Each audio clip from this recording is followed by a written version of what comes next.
આ પોણીની પાઇપ જેમ જેમ બને છે ને આજે ઈ તમને બતાડું।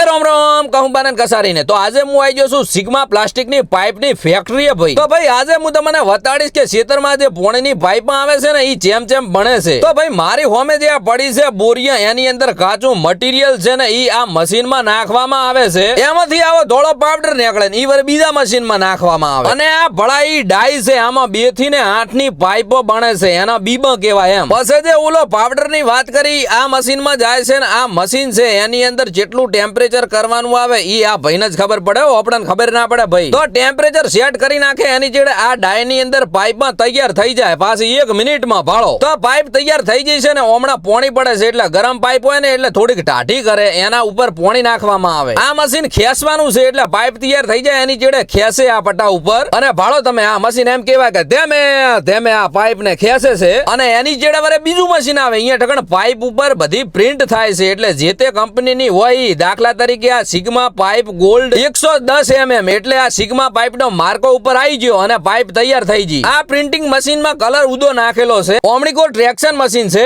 આ બાજુ પ્રિન્ટિંગ મશીન છે ને આ બાજુ પાઇપ કટિંગ મશીન છે। તો ભાઈ પાઇપ તો કટિંગ થઈ ગઈ હવે એને કાપવાનું મશીન આવશે એટલે પાઇપ કટિંગ એ કરવી પડે ને સાઈઝ પ્રમાણે। તો ભાળો ઓમણીકોર પાઇપ ને કટિંગ ને કમ્પ્લીટ કરીને સાઈડમાં નાખી દેશે એટલે પાઇપ તૈયાર ભાઈ। અને ભાઈ આ સેલની પ્રોસેસ છે ઓય ઠગણ પાઇપ તૈયાર થઈ જાય અને પછી આને મુઢિયું મોટું કરવામાં આવે છે। હવે ભાઈ આ સિગ્મા પ્લાસ્ટિક પાઇપ ની અંદર તમને ISI કંપનીની અને નોન ISI કંપનીની બંને જાતની પાઇપો મળી જશે। હવે એડ્રેસ ની વાત કરું તો દિયોદર GIDC પ્લોટ નંબર 80। તો ભાઈ ખેતરને લગતી દરેક જાતની 2 થી 8 ની પાઇપો ઓય ઠગણ મળી જશે વ્યાજબી ભાવે કોન્ટેક્ટ નંબર આલી દઉં છું। મેમન એકવાર ઓટો મારજો ભાઈ। જય માતાજી।